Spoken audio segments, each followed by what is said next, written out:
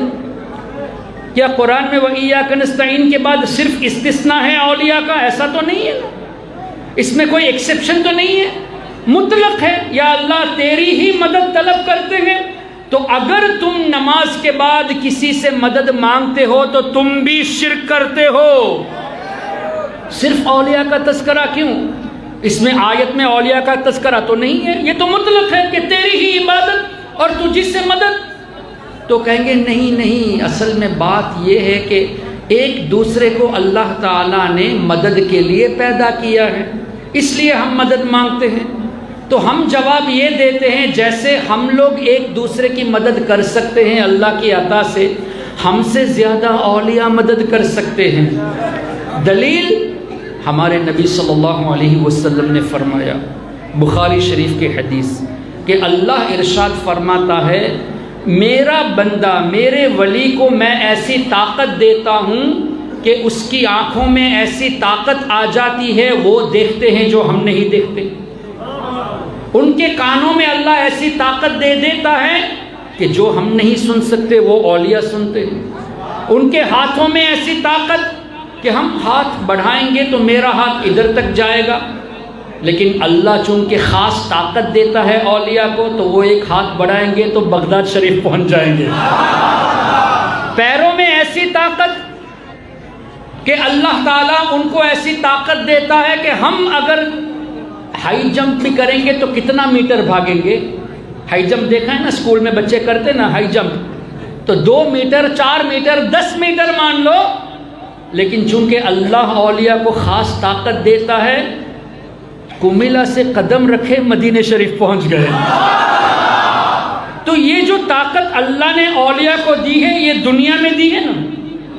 اب یہ وہابی کہے گا ٹھیک ہے ہم مانتے ہیں لیکن یہ صرف دنیاوی حد تک ہے، دنیا سے جانے کے بعد نہیں ہے۔ تو ہم ایک اور جواب دیتے ہیں، دنیا مسلمان کے لیے کیا ہے؟ جنت ہے یا جیل ہے؟ قید خانہ ہے۔ آخرت مسلمانوں کے لیے نعمت والی جگہ ہے۔ تو اللہ کے اولیاء جیل میں، قید خانے میں پابندی ہوتی ہے نا، پابندی کے باوجود بھی اللہ کے اولیاء اتنی طاقت رکھتے کہ میری آواز اسپیکر جہاں تک جا رہی ہے وہیں تک سنائی دے گا۔ میری آواز ابھی ڈھاکہ میں نہیں پہنچے گی نا، چیٹاگونگ میں نہیں پہنچے گی، آپ کے کمیلا کا بارڈر میں بھی نہیں پہنچے گی۔ کیوں؟ آواز لیمیٹڈ ہے اور اسپیکر جہاں تک رکھیں گے وہیں تک آواز جائے گی۔ لیکن اللہ کے اولیاء کی شان یہ ہے کہ امام فخر الدین رازی رحمت اللہ علیہ کہاں پہ وضو فرما رہے، کہاں پہ تھے کہ ان کی نزا کے وقت شیطان نے ورغلانے کی کوشش کی اور حضرت شمس تبریز رحمت اللہ علیہ اتنی دوری پر تھے اور وہاں سے ان کی مدد فرمائی۔ سرکار غوث اعظم کا ایک واقعہ ہے، سری لنکا کا واقعہ ہے۔ الحمدللہ ہمارے سری لنکا میں اس زمانے میں، غوث پاک کے زمانے میں، ایک لڑکی کو کچھ لوگ پریشان کرنے کے لیے آئے، عزت لوٹنے کے لیے آئے۔ اب اس وقت تو سب سنی تھے نا، وہابی تو بعد میں ہوئے نا، دیوبندی بعد میں ہوئے نا۔ 1856 سے پہلے کوئی وہابی تو نہیں تھا نا، کوئی اہل حدیث نہیں تھا نا، دارالعلوم دیوبند بھی نہیں تھا نا۔ تو بدعتی یہ ہے اور ہم سنیوں کو بدعتی کہتا ہے یہ۔ تو اس وقت تو سب سنی تھے۔ تو وہ عورت جو ہے جب اس کو لڑکوں نے پریشان کیا تو وہ یا غوث اعظم المدد کا نعرہ لگائی۔ اور سرکار غوث پاک کہاں پہ تھے؟ بغداد شریف میں۔ اللہ اکبر! یہ ایک دو کرامت نہیں، ایسی بہت سی کرامتیں ہیں۔ غوث پاک نے اپنا جوتا مبارک، نالین مبارک بغداد سے پھینکا اور اس آدمی کے سر پہ لگا، وہ آدمی وہیں پہ مر گیا۔ آج بھی وہ نالین پاک سری لنکا میں موجود ہے۔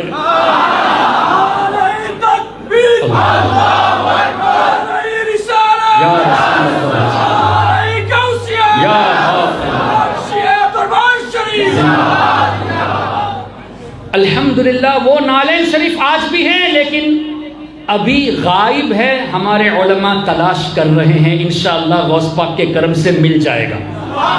یہ سب کب ہوا؟ ان کی دنیاوی زندگی میں۔ خواجہ غریب نواز رحمت اللہ علیہ، ان کے دربار میں جب جادوگروں نے اپنا جادو دکھایا، کون تھا وہ؟ جے پال جوگی جو اڑ رہا تھا، خواجہ غریب نواز خود گئے یا اپنے مبارک نالین کو بھیجے تھے کہ مار کے اسے لاؤ؟ تو یہ جو طاقت ہے نا، یہ اللہ دیتا ہے، یہ دنیا میں تھا۔ میرے غوث اعظم رضی اللہ عنہ فرماتے ہیں، نظرت الی بلاد اللہ جمعا کخردلۃ علی حکم اتصال۔ اللہ کے جتنے شہر ہیں، کیا صرف کمیلا اللہ کا شہر ہے؟ پورے بنگلہ دیش میں جتنے شہر ہیں سب اللہ نے بنائے نا۔ سری لنکا، ہندوستان، پاکستان اور افریقہ، امریکہ، یورپ، چائنا، سب اللہ نے بنائے نا۔ تو جتنی بھی اللہ کے جتنے بھی شہر ہیں، ان سب کے بارے میں ہم سب کے غوث اعظم وہ فرماتے ہیں کہ میں سب کو ایسے دیکھتا ہوں جیسے ہاتھ کی ہتھیلی میں رائی کا دانہ۔ پتھر نہیں فرمایا، پتھر ہو تو بھی چھوٹا ہی ہے، لیکن اس سے بھی چھوٹا رائی کا دانہ فرمایا۔ اور رائی کتنا بڑا ہوتا ہے؟ معمولی سا۔ تو غوث اعظم کی دنیا میں نظر ایسی تھی کہ پوری دنیا کو ایسے دیکھتے جیسے رائی کے دانے کو دیکھ رہے ہیں۔ تو یہ طاقت اللہ نے دی۔ بخاری شریف اللہ نے فرمایا نا، ان کی آنکھ بن جاتا ہوں جس سے وہ دیکھتے ہیں، ان کے کان بن جاتا ہوں جس سے وہ سنتے ہیں۔ اللہ تو آنکھ سے پاک ہے، کان سے پاک ہے، ہاتھ پیر سے پاک ہے۔ مطلب کیا؟ ان کی آنکھوں میں ایسی طاقت دیتا ہوں کہ وہ دیکھتے ہیں جو تم نہیں دیکھ سکتے۔ اب غوث اعظم دنیا میں اتنا سارا دیکھ رہے تھے، تو سری لنکا کا واقعہ دیکھنا کون سی بڑی بات ہے جب پوری دنیا کو رائے کے دانے کے برابر دیکھ رہے ہیں۔ اچھا، اب حدیث شریف، جب بندہ دنیا سے جاتا ہے تو اس کی مثال ایسے دی گئی، مومن کی مثال، ایک پرندے کو دیکھیں پنجرے کے اندر، ایک پنجرے کے اندر پرندہ ہوتا ہے نا، جیسے کبوتر کو پنجرے میں رکھتے ہیں، تو پنجرے کے اندر سے کیا وہ آسمان میں گھومتا ہے؟ کہاں پہ گھومتا ہے؟ اسی کے اندر ہوتا ہے نا۔ جب پنجرے کو کھول دیں گے تو آزاد ہو جائے گا، اور آزاد ہوگا تو جتنی اس کی طاقت ہوگی اتنی پرواز بھی ہوگی۔ تو حدیث پاک میں مثال دی گئی ہے، مومن کی روح جب بدن سے نکلتی ہے تو جیسے پنجرے سے پرندہ نکلا ہے، تو اولیاء کی روحیں جب جسم کے اندر تھی تب بھی وہ یہاں سے دور دیکھتے تھے، دور سے سنتے بھی تھے۔ اب جب روح بدن سے نکل گئی تو حدیث کی روشنی میں اور بھی طاقتور ہو گئی۔ اچھا، دوسری مثال یہ بھی حدیث پاک میں ہے کہ اللہ کے رسول صلی اللہ علیہ وسلم کا مبارک فرمان، جس کا مفہوم یہ کہ پوری دنیا، کتنی بڑی دنیا ہے، اتنی بڑی دنیا اللہ کے ولی کی نظر میں عالم برزخ میں یعنی قبر کی زندگی میں اللہ کے ولی کے سامنے یہ پوری دنیا ماں کے رحم کی طرح ہے۔ اب ماں کا رحم، ووم آف دی مدر، کیا یہ 10 کلومیٹر بڑا ہے؟ ماں کا پیٹ اتنا اگر ہے تو ووم، رحم تو اتنا چھوٹا ہوگا۔ تو اتنی بڑی دنیا عالم برزخ کے سامنے، اللہ کے ولی کے سامنے ماں کے رحم کی طرح ہے۔ تو جب دنیا میں رہ کر دنیا اتنی چھوٹی تھی رائے کے دانے کے برابر، اب دنیا ہی چھوٹی ہو گئی تو اب غوث اعظم اور بھی آسانی سے دیکھ سکتے ہیں۔ دنیاوی زندگی میں جب آسانی سے دیکھتے تھے تو اب دنیا خود چھوٹی ہو گئی ان کی نظر میں، تو اور بھی آسانی سے مدد کرتے ہیں۔ تو اب کیا پتا چلا؟ حدیث کی روشنی میں اولیاء کرام آج بھی مدد کرنے کی قدرت رکھتے ہیں اللہ کی عطا سے۔ اگر کوئی انکار کرتا ہے تو اس کا پرابلم ہے، حدیث کا انکار ہو رہا ہے۔ اچھا، اب بتائیے، ہم نے اللہ سے کہا ایاک نعبد و ایاک نستعین، اگر آپ تفسیر پڑھیں گے، علماء کرام موجود ہے، تو اس کی تفسیر میں کیا ہے؟ یہ نہیں ہے کہ یا اللہ ہم تیرے سوا کسی سے مدد نہیں مانگیں گے، یہ نہیں ہے۔ کیوں؟ اس لیے کہ مدد کرنے کی صلاحیت بھی اللہ ہی نے تو دی ہے۔ وَلَوْلَا دَفْعُ اللَّهِ النَّاسَ بَعْضَهُمْ بِبَعْضٍ، اور بھی آیتیں ہیں، تو مددگار اللہ ہی نے بنایا۔ تو یہاں مطلب یہ نہیں کہ ہم تیرے سوا کسی سے مدد مانگیں گے تو مشرک ہو جائیں گے، نہیں، مطلب یہ ہے کہ یا اللہ ہم جو تیری عبادت کرتے ہیں اس عبادت میں قائم رہنے کے لیے ہمیں تیری مدد کی ضرورت ہے، کہ ہم تجھی کو پوچھتے رہے، تیری ہی عبادت کرتے رہیں۔ اس عبادت کے لیے ہم تجھ سے مدد چاہتے ہیں تاکہ ہم مستقیم رہے، اس پر قائم رہے۔ وہاں بھی تفسیر تو پڑھتا نہیں ہے اور سنیوں کو بہکانے کی کوشش کرتا ہے۔ اچھا مان لیتے ہیں کہ اس کا مطلب یہ ہے کہ وسیلہ حرام، آرگیومنٹ کے لیے، حقیقت میں نہیں، کسی کو سمجھانے کے لیے۔ ایاک نعبد و ایاک نستعین، وسیلہ حرام۔ اس کے بعد کیا ہے؟ آگے کی آیت کیا ہے؟ ایاک نعبد و ایاک نستعین کے بعد اهدنا الصراط المستقیم صراط الذین انعمت علیہم۔ ارے ابھی تو اللہ سے یہ کہتے ہو کہ یا اللہ صرف تجھی سے مدد مانگتے ہیں، اور اللہ تعالیٰ کیا جواب دیتا ہے؟ میری مدد چاہتے ہو؟ میرے اولیاء کے راستے پر چلنے کی دعا کرو۔ اهدنا الصراط المستقیم۔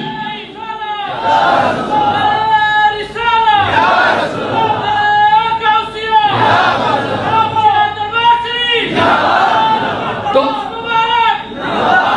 ہم اولیاء کے راستے پر چلنے کے لیے دعا ہماری طرف سے نہیں کرتے، اللہ کا حکم ہے۔ قرآن کی آیت ہے کہ میری مدد چاہتے ہو، چلو مانگو مجھ سے، یا اللہ سیدھی راہ پر چلا۔ اب نماز میں سورہ فاتحہ سمجھ کر پڑھنا بہتر ہے یا بغیر سمجھے پڑھنا بہتر ہے؟ سمجھ کر پڑھنا۔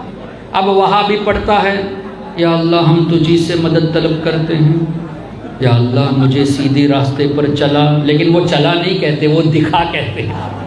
ظاہر ہے تم نے دیکھا نہیں اس لیے دکھا کہتے ہو۔ ہم غوث اعظم کے غلام ہیں، ہم نے اولیاء کے صدقے میں سیدھا راستہ دیکھ لیا تو ہم کہتے ہیں یا اللہ اس پر چلا، ہم قائم رہیں۔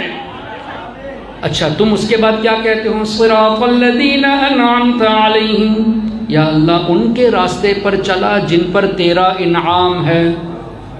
اب سمجھ کر پڑھے گا تو سوچے گا نا اللہ کا انعام کس پر ہے، بغیر سمجھے پڑھے گا تو کوئی بات نہیں، خالی پڑھتا گیا۔ سمجھ کے پڑھے گا یا اللہ ان کے راستے پر جس پر تیرا انعام ہے، تب سوچے گا نا انعام اللہ کا کس پر ہے۔ تب قرآن میں دوسری جگہ اللہ نے فرمایا نا من النبیین والصدیقین والشہداء والصالحین، اللہ کا انعام نبیوں پر ہے، صدیقین پر ہے، شہداء پر ہے، صالحین اولیاء پر ہے۔ اب کیا ہوا؟ یا اللہ ہم تیری ہی عبادت کرتے ہیں، تجھی سے مدد طلب کرتے ہیں، یا اللہ ہمیں سیدھی راہ پر چلا، یا اللہ ان کے راستے پر چلا جن پر تو نے انعام کیا، یعنی یا اللہ ہمیں نبیوں کے راستے پر چلا، ہمیں سچوں کے راستے پر چلا، ہمیں شہداء کے راستے پر چلا، ہمیں صالحین کے راستے پر چلا۔ وہاں بھی روزانہ فرض نماز کتنا پڑھتا ہے؟ ہم سنت کو نہیں کاؤنٹ کریں گے سمجھانے کے لیے۔ فجر میں 2 فرض، ظہر میں 4، عصر میں 4، مغرب میں 3، عشاء میں 4 اور واجب وتر 17۔ اے وہابی، روزانہ 17 مرتبہ اللہ سے کہتے ہو کہ یا اللہ ولیوں کے راستے پر چلا، اور نماز کے باہر ولیوں کی ضرورت نہیں کہتے ہو، تو تم نماز میں سچ مانگتے ہو یا جھوٹ مانگتے ہو دعا؟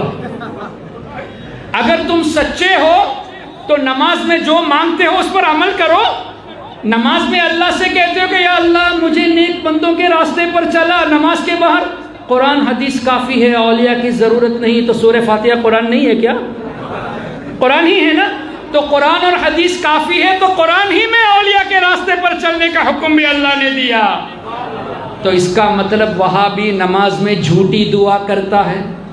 اب اللہ سے آپ وہ چیز مانگیں گے، دل سے نہیں مانگیں گے، جھوٹی مانگیں گے تو کیسے قبول ہوگی؟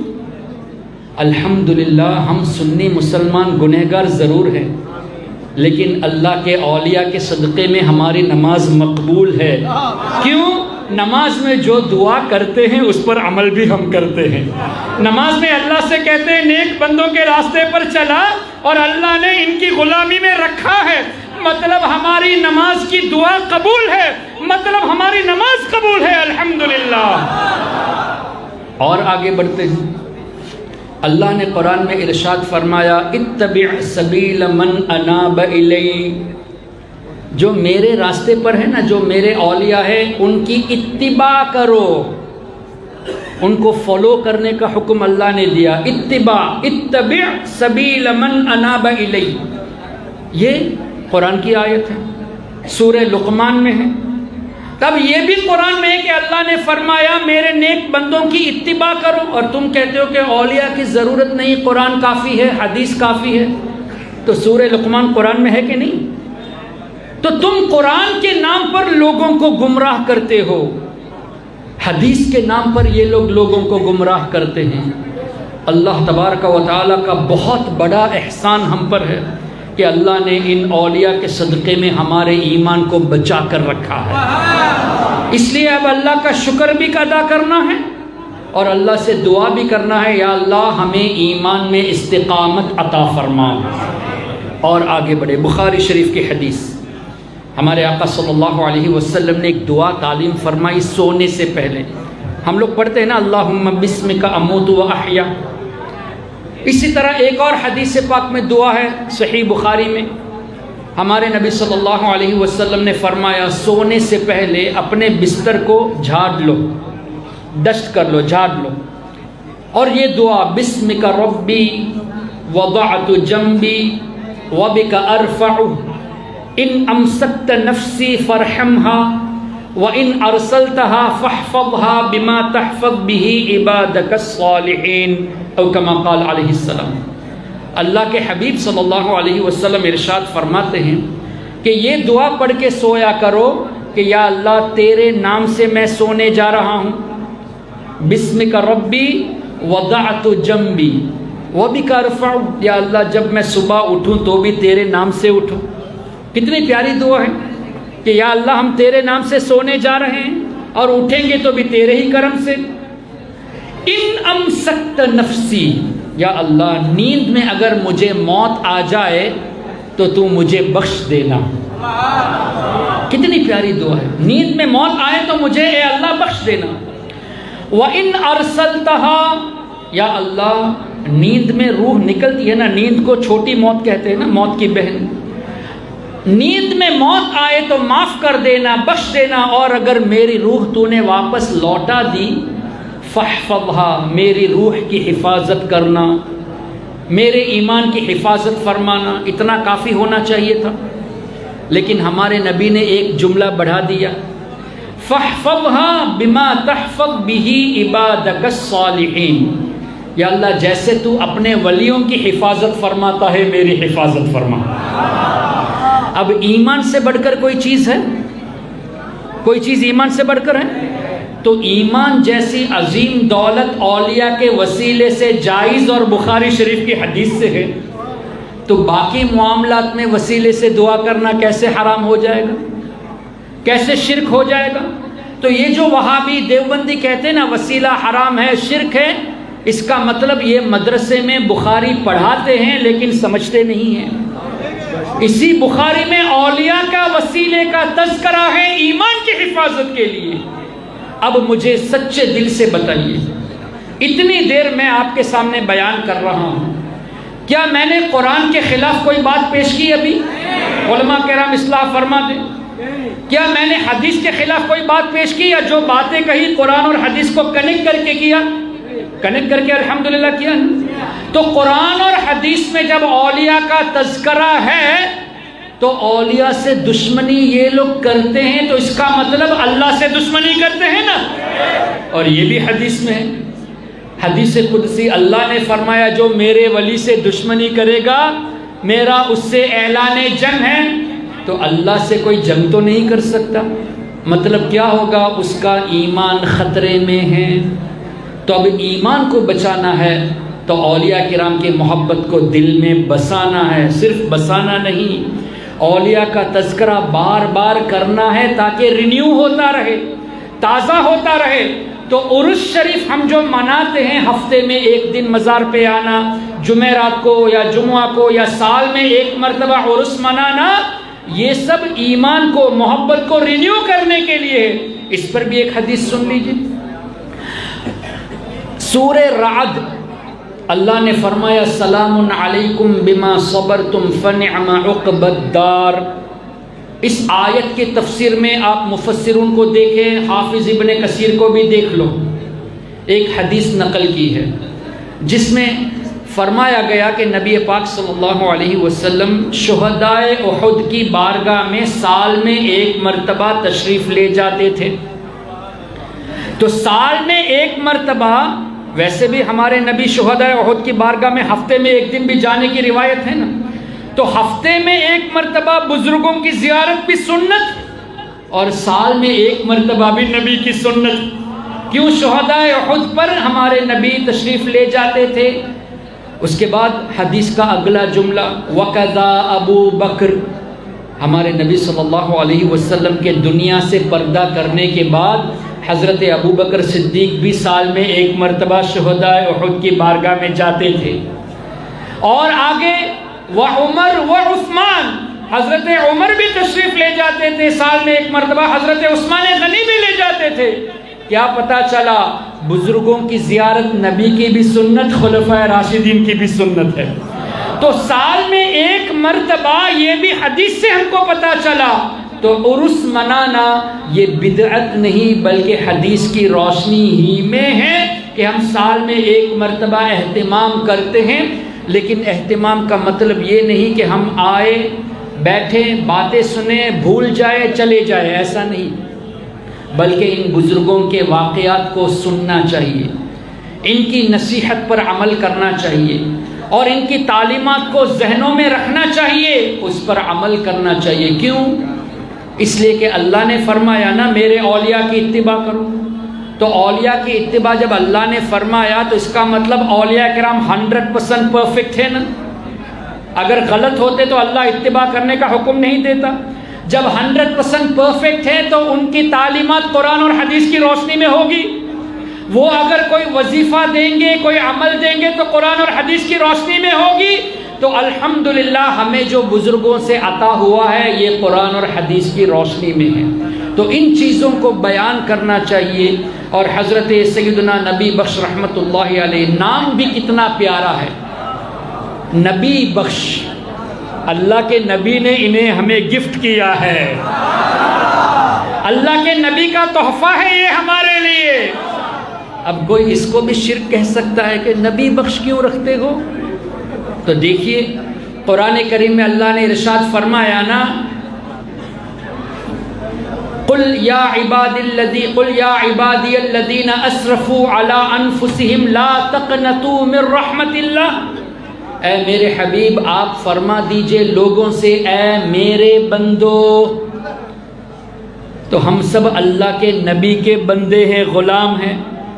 قل یا عبادی الذین اسرفوا علی انفسہم، تو اپنے کو نبی کا غلام کہنا قرآن کے خلاف نہیں ہے، قرآن کے مطابق ہے. پھر ہمارے نبی صلی اللہ علیہ وسلم نے ارشاد فرمایا انما انا قاسم واللہ یعطی، اللہ دیتا ہے میں ہی تقسیم کرنے والا ہوں. حضور ٹائم ہے یا میں ختم کروں؟ حضور اب جب حکم دے. اللہ کے نبی صلی اللہ علیہ وسلم نے فرمایا اللہ دیتا ہے میں ہی بانٹنے والا ہوں. تو جب حضور نے فرمایا میں بانٹنے والا ہوں تو حضور عطا کرتے ہیں نا، تو نبی بخش یہ حدیث سے ثابت ہوا نا کہ حضور کی عطا ہے حضرت نبی بخش رحمت اللہ علیہ. پھر مزید یہ کہ اگر کسی کو تکلیف ہوتی ہے تو اعلیٰ حضرت کا ایک شعر اس کو سنا دینا، بہت آسان سا شعر ہے. لا ورب العرش جس کو جو ملا ان سے ملا، کیوں؟ بٹتی ہے کونین میں نعمت رسول اللہ کی. اور دیوبندی وہابیوں کو تکلیف ہوتی ہے تو اعلیٰ حضرت نے فرمایا دیو کے بندوں سے کب ہے یہ خطاب، دیو کے بندوں سے کب ہے یہ خطاب. ہم ہیں عبد مصطفیٰ، پھر تجھ کو کیا، ہم تو حضور کے غلام ہیں، تمہیں کیا فرق پڑتا ہے. دیو تجھ سے خوش ہیں پھر ہم کیا کریں، ہم سے راضی ہے خدا پھر تجھ کو کیا. اور اے وہابی اگر تم توبہ نہیں کرتے تو تیری دوزخ سے تو کچھ چھینا نہیں، تیری دوزخ سے تو کچھ چھینا نہیں، خلد میں پہنچا رضا پھر تجھ کو کیا. اور اعلیٰ حضرت فرماتے ہیں کہ خوف نہ رکھ رضا ذرا، تو ہے عبد مصطفیٰ، تیرے لیے امان ہے، تیرے لیے امان ہے.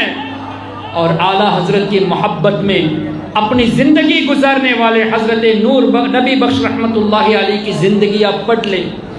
نبی پاک صلی اللہ علیہ وسلم سے کیسا عشق تھا، حضور کی سنتوں پر کیسے عمل کرتے تھے، لوگوں کی مہمان نوازی کیسے کرتے، یہاں تک کہ ان کی برائی کرنے والا آتا تو بھی مہمان نوازی کیا کرتے تھے. تو اللہ کی عطا سے حضرت نبی بخش رحمت اللہ علیہ دنیاوی زندگی میں تو کھانا کھلاتے تھے، آج بھی ہزاروں کو کھانا کھلاتے ہیں. یہ اولیاء کرام کی برکتیں ہیں. آپ دیکھیں بزرگوں کی بارگاہ میں، جیسے غریب نواز کی بارگاہ ہے، داتا گنج بخش علی حجویری کی بارگاہ ہے، بڑے بڑے اولیاء کی بارگاہ میں آپ دیکھیں جوتا جو سنبھالتے ہیں نا وہ بھی لاکھوں روپیہ کماتے ہیں. یہ اولیاء کی برکتیں ہیں کہ جوتا رکھنے والے بھی کماتے ہیں، اور یہ اولیاء کی برکتیں ہیں کہ رات میں کوئی آئے یا دن میں کوئی آئے خالی پیٹ کوئی نہیں جاتا، سب کے لیے نیاز کا اہتمام ہوتا ہے. تو اللہ تعالیٰ کے حبیب نے جو فرمایا نا، اللہ دیتا ہے میں تقسیم کرتا ہوں، اور حضور کے صدقے میں حضور کے غلام یہ اولیاء کرام بھی تقسیم فرماتے ہیں. تبھی تو اعلیٰ حضرت نے سرکار غوث پاک کے بارے میں فرمایا کیوں نہ قاسم ہو کہ تو ابن ابی القاسم ہے، کیوں نہ قادر ہو کہ مختار ہے بابا تیرا. الحمدللہ ہم بہت خوش نصیب ہے کہ اللہ نے ان اولیاء کرام کی غلامی عطا کی. اللہ تعالیٰ ان کی غلامی میں ہمیں زندہ رکھے، انہی کی غلامی میں موت عطا فرمائے، اور موت کے وقت غوث اعظم کا دیدار نصیب فرمائے. کل میدان محشر میں ان اولیاء کرام کے سائے میں اللہ ہمارا حشر فرمائے. یہاں جتنے بھی لوگ حاضر ہیں آپ بھی میرے لیے دعا کریں، میں بھی آپ کے لیے دعا کرتا ہوں. اللہ تعالیٰ سب کو سلامتی عطا کرے، برکتوں سے نوازے، عافیت عطا فرمائے، آپ محتاج کرے. اور یہاں جتنے علماء، حفاظ اور بالخصوص ہمارے سجادہ نشین کے علم میں، عمر میں، عمل میں اللہ تعالیٰ خوب برکت عطا فرمائے، ان کا فیض جاری و ساری فرمائے. آمین یا رب العالمین. بجاہ النبی الامین علیہ افضل الصلاة والتسلیم. سبحانک اللہم و بحمدک اشہد ان لا الہ الا انت استغفرک و اتوب الیک. السلام علیکم ورحمۃ